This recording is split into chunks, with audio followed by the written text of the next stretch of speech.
ಕಳೆದ 20 ತಿಂಗಳಲ್ಲಿ ಆದಂಥ ಎಲ್ಲ ಘಟನೆಯನ್ನು ಬೆಲೆ ಏರಿಕೆಯಿಂದ ಹಿಡಿದು ಆದಂಥ ಘಟನೆಯಿಂದ ಹಿಡಿದು ಎಲ್ಲದನ್ನು ತೆಗೆದುಕೊಂಡು ನಮ್ಮ ಪ್ರತಿಭಟನೆ. ಅದರಲ್ಲಿ ಸೆಸ್ಸನ್ನು ಕೂಡ ಏರಿಕೆ ಆದದ್ದು ಒಂದು ಭಾಗ.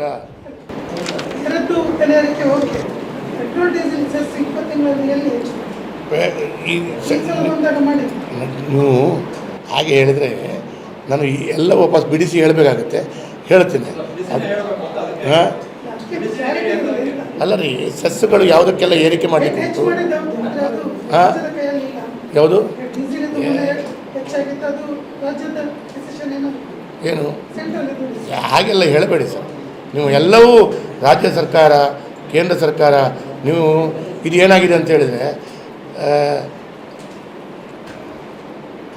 ಸಹಜವಾಗಿ ಕಾಂಗ್ರೆಸ್ನವರು ಒಂದು ಮಾತು ಹೇಳ್ತಾರೆ, ನಮಗೆ ಬರಬೇಕಾದ ಹಣ ಬಂದಿಲ್ಲ, ಕೇಂದ್ರ ಸರ್ಕಾರದವರು ನಮಗೆ ಕೊಡುವಷ್ಟು ಕೊಡಿ. ಸರ್, ಒಂದು ಕೇಂದ್ರ ಸರ್ಕಾರದ ಹತ್ರ ಒಂದು ಹಣ ಪಡ್ಕೊಳ್ಬೇಕು. ಯಾವುದೇ ಒಂದು ದೊಡ್ಡ ರೀತಿಯ ಅನಾಹುತಗಳು, ಮಳೆಗಳು, ಭೂಕಂಪಗಳು ಅಥವಾ ಚಂಡಮಾರುತಗಳು ಬಂದಾಗ ಅದಕ್ಕೆ ಒಂದು ರಾಜ್ಯ ಸರ್ಕಾರ ಒಂದು ಬೇಡಿಕೆಯನ್ನು ಸಲ್ಲಿಸುವಾಗ ಅದಕ್ಕೊಂದು ಮಾನದಂಡಗಳಿದೆ. ಆ ಮಾನದಂಡದಲ್ಲಿ ಇಷ್ಟಿಷ್ಟು ರೇಟ್ಗಳು, ಇಷ್ಟಿಷ್ಟು ಹಣಗಳು ಕೊಡುವುದು ಅಂತ ಹೇಳೋದು ಒಂದಿದೆ. ಯಾವುದೇ ರಾಜ್ಯ ಸರ್ಕಾರ ಇರಲಿ, ಅದು ಕರ್ನಾಟಕ ಅಂತ ಹೇಳಿಲ್ಲ, ಇಡೀ ದೇಶದಲ್ಲಿ ಎಲ್ಲ ರಾಜ್ಯ ಸರ್ಕಾರಗಳು ಹಾಗೆ ರಾಜ್ಯ ಸರ್ಕಾರ ಮತ್ತು ಎಲ್ಲ ಕಡೆಗಳಲ್ಲಿ ಕೇಂದ್ರ ಸರ್ಕಾರದ ಬೇರೆ ಬೇರೆ ಅನುದಾನಗಳು ಬರಬೇಕಾದ್ರೆ ಅದಕ್ಕೆ ಯಾವ ರೀತಿಯಲ್ಲಿ ಹೋಗಿ ತಗೊಳ್ಬೇಕು ಅಂತೇಳುವಂಥದ್ದು. ಇವತ್ತು ನಾನು ಹೇಳ್ತೇನೆ, ಅಕ್ಕಿಯನ್ನು ಕೊಡಲಿಲ್ಲ ಅಂತ ಹೇಳ್ತಿದ್ರು. ಅಕ್ಕಿಯನ್ನು ಈಗ ಕೊಡ್ತೇವೆ ಅಂತ ಹೇಳಿದ್ರೆ ಕೂಡಲೇ ಇವತ್ತು ಅಕ್ಕಿ ತಗೊಂಡು ಕೊಡಬೇಕಾದಂಥ ಜವಾಬ್ದಾರಿ ಬಂದಿದೆ. ಕೊಡ್ತಾ ಇದ್ದಾರೆ ಅಂತ ಕೊಡ್ತಾ ಇಲ್ಲ. ಅವತ್ತು ಅಕ್ಕಿ ಕೊಡಲಿಲ್ಲ, ನಾವು ಅಕ್ಕಿ ಸಿಗೋದಿಲ್ಲ, ಏನೋ ನಾಟಕ ಮಾಡಿದರು. ನಾನು ಹೇಳುವಂಥದ್ದು ಒಂದು ಮಿನಿಟ್ ಕೇಳಿ ಸರ್. ಯಾಕೆ ಹೇಳ್ತೇನೆ ಅಂತ ಹೇಳಿದ್ರೆ, ರಾಜ್ಯ ಸರ್ಕಾರ ಮತ್ತು ಬೇರೆ ಬೇರೆ ರೀತಿಯಲ್ಲಿ ನಾವು ಕೇಂದ್ರ ಸರ್ಕಾರ ಮಾಡಿದಂಥ ಎಲ್ಲ ಚಟುವಟಿಕೆಗಳನ್ನು ಅಥವಾ ಆದೇಶಗಳನ್ನು ಅದಕ್ಕೆ ಯಾವ ರೀತಿಯಲ್ಲಿ ರಾಜ್ಯ ಸರ್ಕಾರ ಅದಕ್ಕೆ ಸರಿಯಾದ ರೀತಿಯಲ್ಲಿ ಕೆಲಸ ಕಾರ್ಯಗಳು ಮಾಡಬೇಕು, ಸ್ಪಂದಿಸಬೇಕು, ಅದನ್ನು ಮಾಡಲಿಲ್ಲ ಅಂತೇಳಿದರೆ ಬೇರೆ ಬೇರೆ ರೀತಿಯ ಹೊಡೆತ ನಮ್ಮ ಜಿಲ್ಲೆಗೂ ರಾಜ್ಯಕ್ಕೂ ಬೀಳುತ್ತೆ. ಹಾಗಾಗಿ ನಾನು ಕೇಳುವಂಥದ್ದು, ಇದು ಎಲ್ಲವೂ ಎಲ್ಲ ರೀತಿಯ ಬೆಲೆ ಏರಿಕೆಗೆ ಒಂದಲ್ಲ ಒಂದು ಕಡೆಗಳಲ್ಲಿ ಕಾಂಗ್ರೆಸ್ನ ನೇರವಾದ ಭಾಗಿತ್ವ ಇದೆ. ಮತ್ತು ಅದು ನನಗಿಂತ ಜಾಸ್ತಿ ನಿಮಗೆ ಗೊತ್ತಿದೆ, ನಾನು ಹೇಳಬೇಕಾಗಿಲ್ಲ. ನನಗಿಂತ ಜಾಸ್ತಿ ನಿಮಗೆ ಗೊತ್ತಿದೆ. ನೀವು ಮತ್ತೆ ಸಹಜವಾಗಿ ನನ್ನ ಕೇಳಿದರೆ ನಾನು ಸುವಾಸ ಬಿಡಿಸಿದಷ್ಟು ಹೇಳೋದಿಲ್ಲ. ಎಲ್ಲವೂ ಬೆಲೆ ಏರಿಕೆಗೆ ರಾಜ್ಯ ಸರ್ಕಾರದ ಎಲ್ಲೆಲ್ಲಿ ತೆರಿಗೆಗಳು ಜಾಸ್ತಿ ಆಗಿದೆ ನಿಮ್ಮ ಹತ್ರ ಪಟ್ಟಿ ಇದೆ ಮಾಧ್ಯಮದವರು.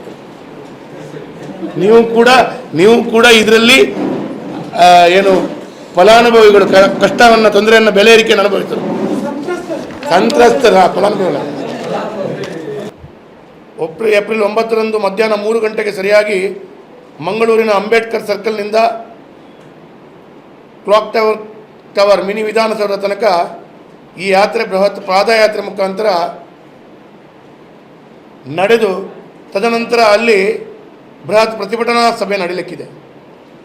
ಈ ಪಾದಯಾತ್ರೆ ಮತ್ತು ಈ ಬೃಹತ್ ಪ್ರತಿಭಟನಾ ಸಭೆಯನ್ನು ಉದ್ದೇಶಿಸಿ ನಮ್ಮ ಭಾರತೀಯ ಜನತಾ ಪಾರ್ಟಿಯ ರಾಜ್ಯದ ಅಧ್ಯಕ್ಷರು ಗೌರವಾನ್ವಿತ BY ವಿಜೇಂದ್ರ ಅವರು ಚಾಲನೆಯನ್ನು ಕೊಡಲಿಕ್ಕಿದ್ದಾರೆ ಮತ್ತು ಈ ಪ್ರತಿಭಟನೆಯಲ್ಲಿ ಪೂರ್ಣ ಪ್ರಮಾಣದಲ್ಲಿ ಭಾಗಿಯಾಗಲಿಕ್ಕಿದ್ದಾರೆ.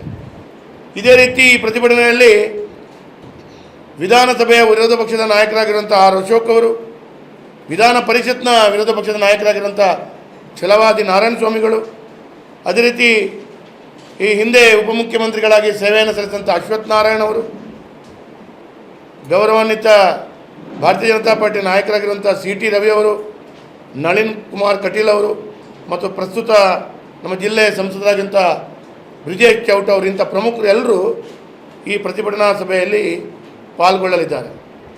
ನಮ್ಮ ಕಾರ್ಯಕ್ರಮಗಳನ್ನು ನೀವು ನೋಡ್ತಾ ಇದ್ರೆ ನಮ್ಮ ಚಾನೆಲ್ ಅನ್ನ ಸಬ್ಸ್ಕ್ರೈಬ್ ಮಾಡಿ, ಪಕ್ಕದ ಬೆಲ್ ಐಕಾನ್ ಒತ್ತಿ ನಮ್ಮನ್ನ ಬೆಂಬಲಿಸಿ. ಹಾಗೆ ನಮ್ಮ ಕಾರ್ಯಕ್ರಮಗಳನ್ನ ಲೈಕ್ ಮಾಡಿ, ಕಮೆಂಟ್ ಮಾಡಿ, ಅದನ್ನ ಬೇರೆಯವರಿಗೂ ವಾಟ್ಸ್ಆಪ್ ಮೂಲಕ ಶೇರ್ ಮಾಡಿ. ನೀವು ಹೀಗೆ ಮಾಡಿದಾಗ ನಮ್ಮ ಚಾನೆಲ್ ಮತ್ತಷ್ಟು ಜನರಿಗೆ ತಲುಪಲು ನೀವು ನಮ್ಮೊಂದಿಗೆ ಸಹಕರಿಸಿದ ಹಾಗಾಗುತ್ತೆ. ಇದು ನೀವು ಯಾವುದೇ ಖರ್ಚಿಲ್ಲದೆ ಕೆಲವೇ ಸೆಕೆಂಡುಗಳಲ್ಲಿ ನೀಡಬಹುದಾದ ಸಹಕಾರ.